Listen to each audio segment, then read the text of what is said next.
My dear friends, on this night, Christians around the world gather together to commemorate the supper Jesus shared with his disciples before his crucifixion. And it is the night when Jesus washed the disciples' feet, and also it is a night on which Jesus instituted the sacrament of the Lord's Supper. So it is a very important gathering and service where we have gathered to commemorate these important things of Christian life that Jesus had instituted. Traditionally, in churches, 6 actions traditional on this night are included in this service. They are: we come together collectively to confess and to receive pardon. We come together to hear the word of God proclaimed. In several churches also have the ritual of foot washing, and we have the Holy Eucharist or the Lord's Supper, and we have the stripping of the church, a very significant ritual, and finally the Tenebrae. Foot washing is a powerful symbolic response to the word, dramatizing the servanthood of Jesus, as we have just heard in the scripture, both on the night before his death and in his continuing presence in our midst. The ancient practice of stripping the Lord's table and the sanctuary following communion is a vivid and dramatic way of showing the desolation and abandonment of the long night in Gethsemane and what followed. In our service, designated persons pick up the clothes on the Lord's table and the pulpit and other hangings, banners, candlesticks, decorations, and quietly carry them from the sanctuary. This may be usually done in silence, and today, as you carry whoever is helping me, please leave them on the table next to where I sit. And the church remains bare until Easter Vigil or Easter Sunday service or the Resurrection Sunday service, when the process is reversed. We gather together, the altar and the church adorned with flowers and signifying the resurrection of our Lord and Savior Jesus Christ. And if you turn to the gospel text that was read to us this evening, we find a story that might be too familiar to really hear. So, my dear fellow Christians, listen deeper as you recollect this story and place yourself in the room, on that room, and consider what might be happening on that night.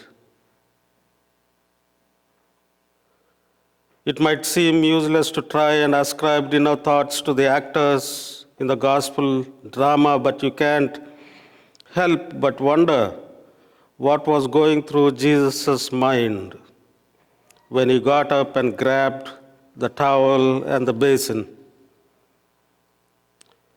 In the minds of the disciples, there was something demeaning about Jesus kneeling to serve in such a humbling way. They really didn't like to see Jesus like that. That's why they all managed to overlook that opportunity.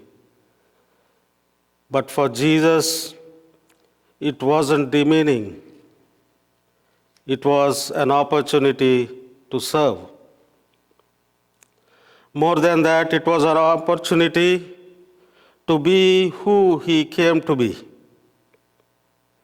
to fulfill his purpose, to fulfill the prophecies, and to fulfill the scripture. After all, he said, the Son of Man came not to be served, but to serve. All the teaching about the action came after. And the disciples were confused. If you and I were in that room, we would have been confused too, right? And Jesus asked them, while they are blinking at him, do you know what I have done for you?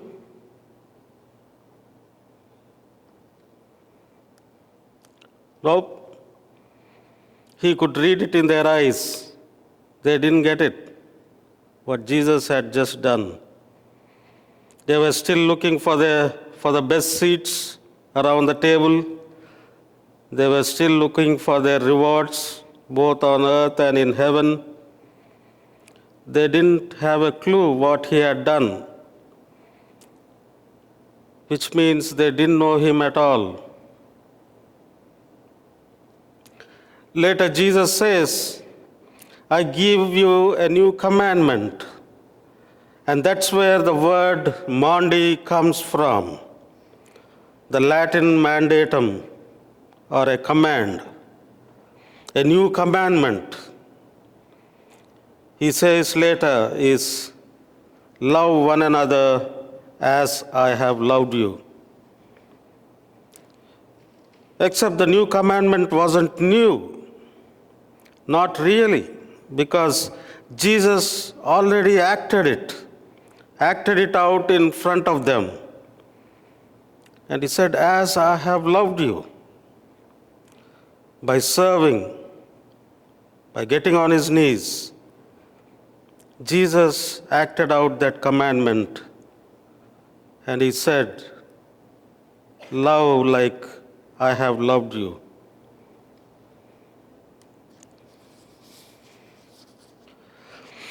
It wasn't supposed to be a once-a-year command, even for us today. But if you look at the history of the church turned Maundy Thursday into quite a ritual over the years. But it was never supposed to be a ritual. It was supposed to be a way of life. A way of life. A command to live a new way of life. That was something profound happening on that night as they were having supper. It is the willingness to serve. That is the command. That is the Maundy. This Maundy Thursday, my dear friends, we remember what Jesus did. We go back to that moment, but if we stayed in that past, if we didn't see that this command was, as the Exodus story reminds us of the Passover, it is that command states that it is a perpetual ordinance given by Jesus to his disciples on that day and even today. A perpetual obedience to be observed, to be enacted with our whole lives. And if we didn't see that as a command, as a perpetual ordinance, then we have missed something significant about this service, this moment, and this remembrance of the Lord's Last Supper with his disciples. To love one another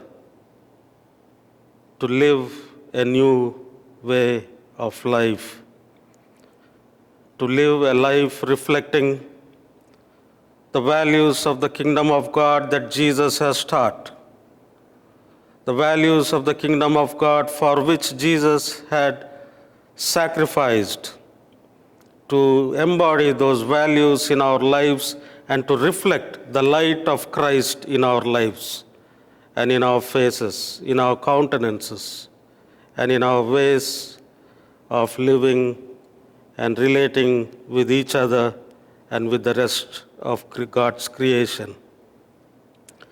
On this night, as we remember the Last Supper of Jesus with his disciples, I wanted to end this brief meditation with a story that I have read long time ago, and it still resonates in my mind whenever I see the Lord's Supper picture, Leonardo da Vinci's picture, right? I think most of us in our households, we have that picture of Jesus in the center and all the disciples, right? How many of you have that? Yeah, most of us. But all of us have seen that, right? Picture? There is a very interesting, instructive story about this painting of the Last Supper by Leonardo, the noted Italian artist. It took, as the history says, 7 years to complete it. 7 years to complete that picture, which is in Milan. It has the figures representing the 12 apostles and Christ himself painted, and they all reflected the images of living persons of his time, and Leonardo used life models for the painting of all these different pictures, including the picture of Jesus. It took a long time for him to find a face where he wanted to use as a model for the face of Jesus. After weeks of laborious search, a young man, 19 years of age, was selected as a model for the portrayal of Christ. And for 6 months, Leonardo worked on the production of this leading character. And during the next 6 years, he continued his labors on this work of art by using different people for different disciples. And at the end, he was left with this space that is intended for the painting of the figure representing Judas Iscariot. It is on that 7th final year of his painting of this beautiful artwork.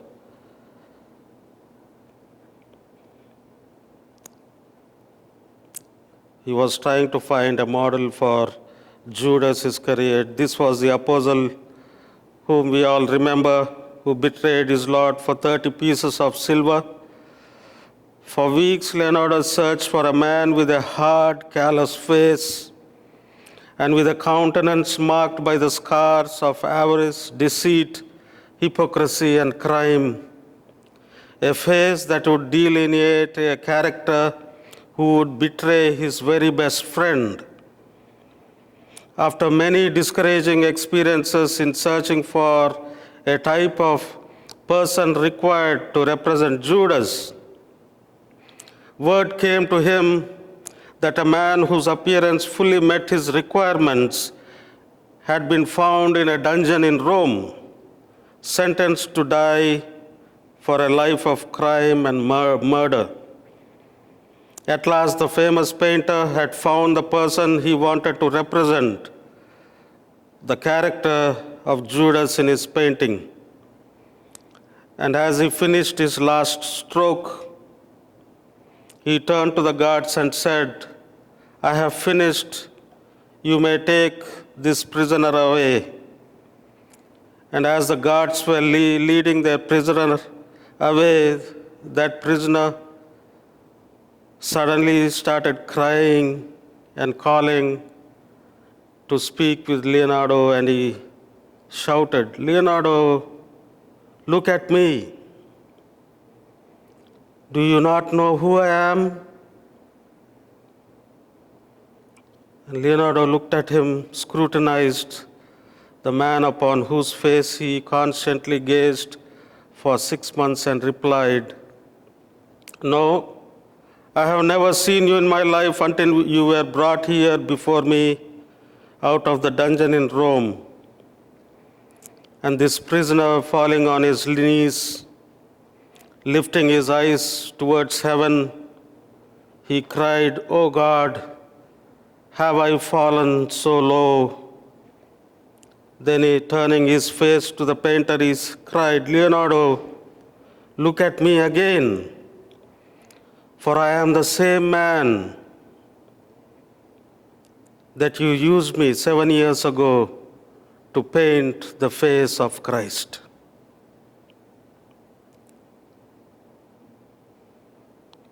I am the same man whom you used to paint the face of Christ.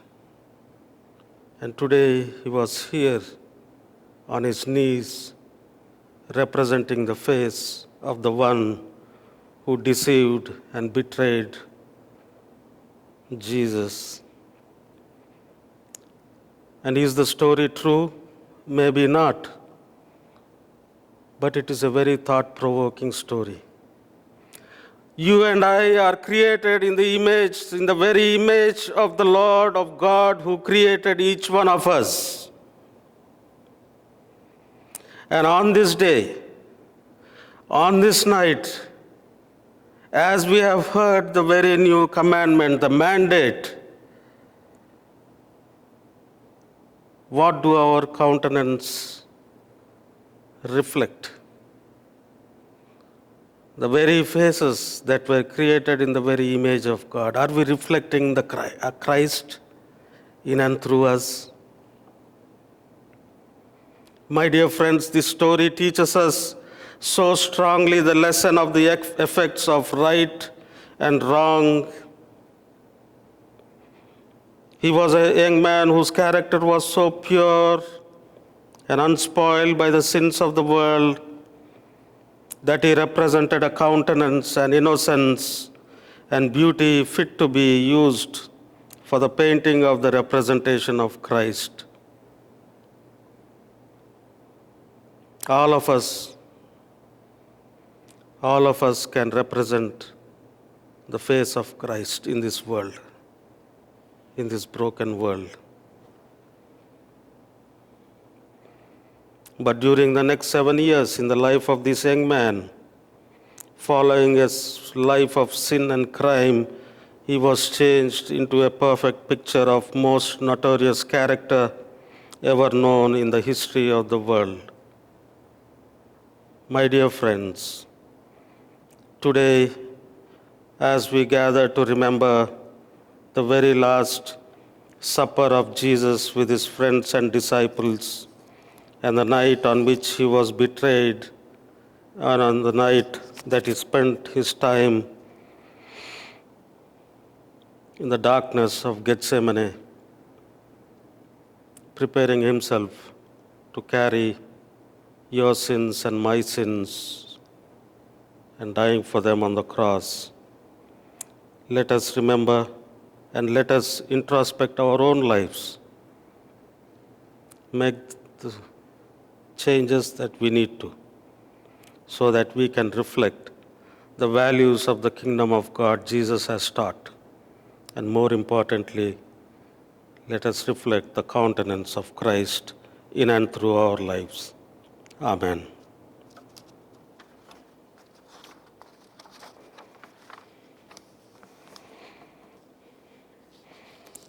At this time, as we share the peace, I would not encourage you